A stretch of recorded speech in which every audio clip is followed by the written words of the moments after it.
What is up, y'all? We're back with another video, and today we're going to be talking a little bit about the Halloween TV series. Before we get into it, definitely smash the like button because it definitely helps, and make sure you're subscribed to the channel. So with this Halloween TV series that we're going to be getting in the future, I want to talk about some things that we know and what could potentially happen. So starting off, we know that this is going to be a cinematic universe.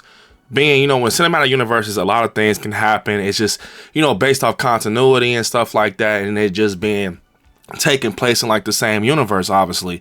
And for example, with Halloween is a big world. It is. Haddonfield in general, everything is big, with, the Halloween 3 season, the witch story. It's a lot of timelines involved. You got Rachel, Jamie, Laurie Strode, Annie. You have a lot of people that are in different timelines, but you can connect them from different angles if you write right. You know what I'm saying? If that makes sense. Right.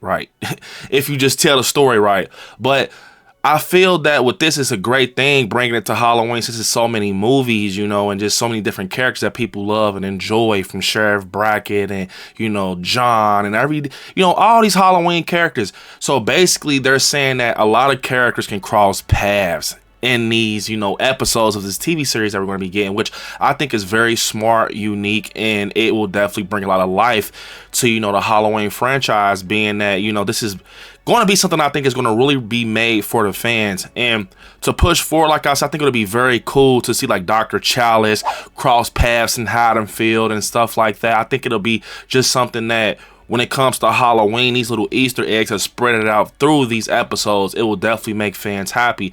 Now, we also heard in like articles and stuff, it's going to be a creative reset, and they're going to be touching on characters that haven't been touched on in recent films. Now, to get into this a little bit, I think with Halloween, it's different from other slashers, besides like a Scream. It takes place in Woodsboro. I feel like Scream has a lot of depth to it, but with Halloween, I feel like besides Michael Myers, you also get invested in the characters that's, on the side, like Linda, Annie, and, Rachel and Jamie. You really get invested in those characters and their backstory. So I think that it's a great idea. I know a lot of people are not digging this idea of us getting a Halloween TV series. I feel like if you're, invested in the films and everything, you're loving this idea, because it will definitely make you be more involved, because all they do with a TV show is they stretch it and they just kind of highlight the details just a little bit more, so you can be a little bit more involved, with the story. Now, with it being a creative reset, I knew it was going to be something like that, because when you sit here and just think about Halloween, you got to reset at some point, because some of these movies, it can get sloppy. It can really get sloppy. It's multiple timelines. You got like the Thorn timeline. You got the 78 timeline. And it just keeps going from there. You got the trilogy we just got that ended with Halloween Ends. And when you sit here and think about it, I feel that you have to do a reset, basically do what David Gordon Green did. Just start from the first film and go from there. Now, they said they're going back to the original film, so it can go either left or right. They can start strictly from when Michael was a kid, or they can go modern day, kind of just do like a time jump and say, hey, this is our story we're telling from now, from a modern day point of view. Now, me personally, I would go back to 78, because it'll just have, a lot of just depth to it, and you can do whatever you want. It's a creative reset, meaning they don't have to go that route where Michael Myers takes out Judith upstairs, and just goes out into Haddonfield and get caught by his parents. It can be a whole different thing. Who knows? Maybe in his creative reset, Michael doesn't take out Judith. Maybe he takes out his parents. You know what I'm saying? We never know. But I'm just saying, I definitely think they're going to go that route, because it's so iconic with him taking out Judith Myers and things like that. And, I think, Miramax has dealt with Michael Myers before, so they know what they're doing.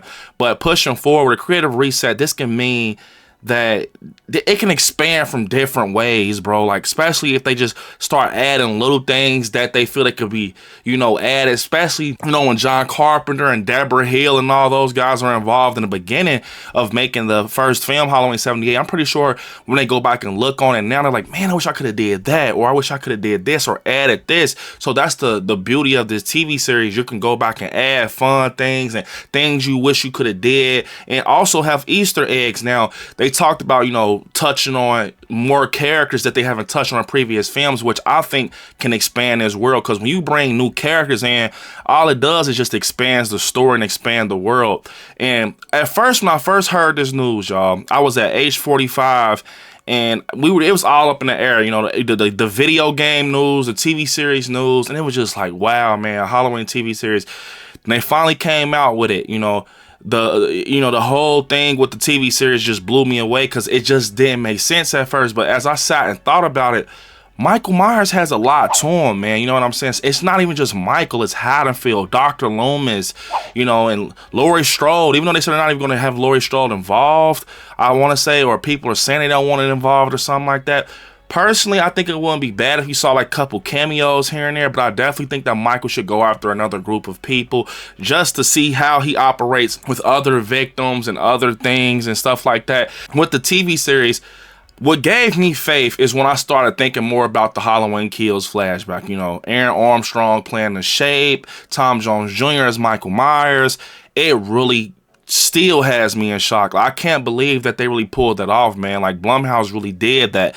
If you're going to say anything, say that. Like, they killed that flashback. Chris Nelson is amazing. Like, him bringing Michael Myers to life through all 3 films. I really do think they should get that man back on board. But what they can do is, if they can capture that same lightning in a bottle they had for that flashback scene in Halloween Kills and take it to the TV series, this TV series has the potential to be one of the best horror TV series out there, in my opinion, just because Michael Myers has a huge following. And if you just capture that look of him and bringing Dr. Loomis back on screen and giving us another shot at history, man. Like, a lot of people want to see Dr. Loomis back, but unfortunately Donald Pleasence has passed on.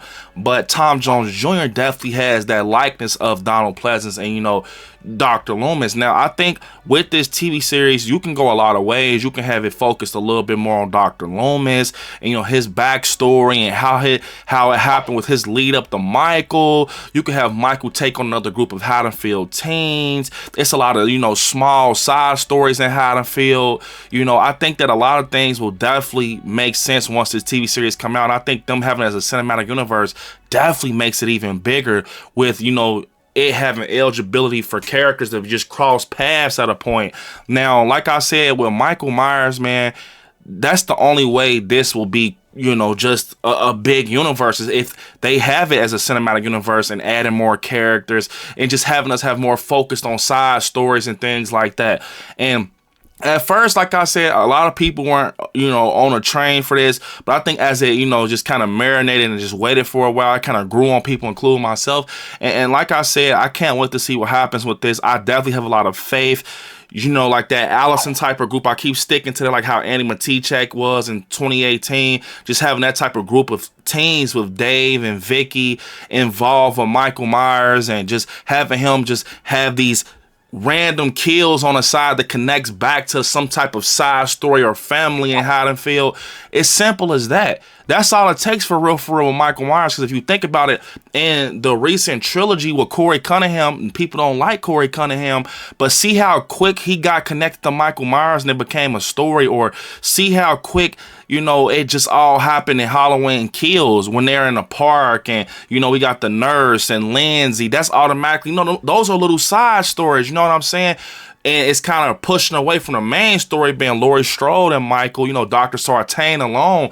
Like, if you would have took that type of story with the obsessed, doctor involved with Michael, and then, it branches off to him being crazy and taking out Hawkins in a TV series, that right there alone is like a story that'd be in a TV series. You see what I'm saying? So for real, I know it sounds crazy, but if they have that formula, that same formula from like Halloween 2018, and they can kind of somehow merge into the TV series and kind of have that creative reset still written over it, I think we will be in luck, y'all. And just have that look of Michael Myers how it was in Kills.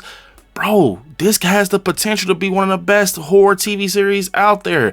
And like I said, especially if you have a lot of knowledge on, like, a lot of the characters and not just Michael Myers. You got a lot of Crazy Ralph and all these type of characters, Ted Hollister, and you're knowing about characters that's involved in just all these films, and you never know who will pop up or the Easter eggs you may see. I think that's what's going to be fun with the Halloween TV series. Now, we haven't heard too much. We just know that they're locking in and, they're dealing with the writers. They're trying to find a writer, and then, they're trying to just get their creative team together. But I'm telling y'all, I have a great feeling when this kicks up and the promotion starts and we get those trailers, it's going to be just as crazy as when we got the news for that Halloween trilogy with Blumhouse.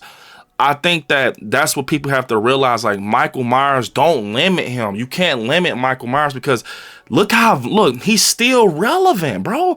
Michael Myers came out in 1978. Like, just him, his character, Halloween, that came out in 1978. It's 2024 and this guy is still relevant. He's the face of horror, bro. He's literally the face of horror right now. So, and when you look at Haddonfield, it's so many things that can go on. Like, and I've been saying, it's like that Corey Cunningham story, that would have been perfect for the TV series. I feel like people would have took it differently if Corey Cunningham would have been revealed in the TV series. You know what I'm saying? And that whole situation with Corey Cunningham being like this copycat killer, then his character would have went up so many tiers because he's like a TV series character. He's not a movie character. So it's not like fucking with the mainstream of movies. You know what I'm saying? I think that they should have did that, bro. That would have been so sick in a TV series, bro, the copycat route. And like I said, they can still do something like that and kind of pull away from it, don't have it heavy like how it was with, you know, Ends. It can still be something where someone is mocking Michael Myers or someone's completing kills around Haddonfield and making it seem like it's Michael Myers whole time. It's some teenage kid out there, you know, but it's none of that with the mask being took. They have their own look. It's just looking like Michael's work. You know what I'm saying? Similar to how Hawkins said in Halloween Ends, when we saw all these kills be completed through Haddonfield, he says, like, Michael doesn't use guns. You know what I'm saying? Like, stuff like that, like the mystery, just everyone just guessing what it is, you know, just crime being involved in Haddonfield and these stories that's happening in Haddonfield High, you know, the high school stories and, you know, people getting bullied and trick or treat Halloween night and just dragging it on. That's all this TV series is going to do, is just drag things on, but in a creative way. That's why they call it a creative reset. So to be honest, what I think they're going to do with this show, when they go back for this reset, you know, this creative reset back to the beginning, or, you know, whatever they decide to do. I know they're doing a creative reset, but they can go modern day and just jump from Halloween 78 to, you know, modern day like 2018 did, or they can go to the beginning when he was a kid.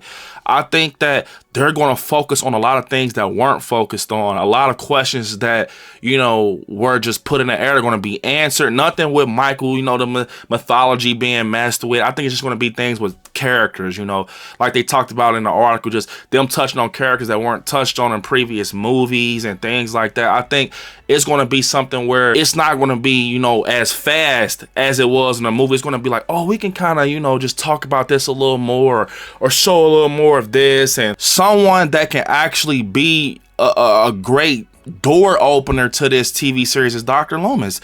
I feel like if they hold that character right and show his backstory to a point where it's kind of lacing Michael Myers into his story, boom, right there, that's automatically right there a mainline story, Michael and Lumis. You see what I'm saying? So it's all about them doing creative things with it, just and not giving us the same formula from the trilogy, and just them really going back to the origins of Halloween, which they said that in the article. They're going back to the origins of Halloween. They're going back to everything that happened with 78 and just putting, you know, some twists and turns on it, and, you know, just giving us another creative reset, you know, with Michael Myers, which I think is something cool. It's something interesting to see happen with Michael. Overall, what I'm most excited for is seeing how Michael comes out looking, you know, and just seeing how Haddonfield is captured and what they decide to do with Haddonfield and which, you know, direct mainstream story they're going to go with, and how they're going to have it just kind of branch off into these other, you know, characters and side stories with the cinematic universe.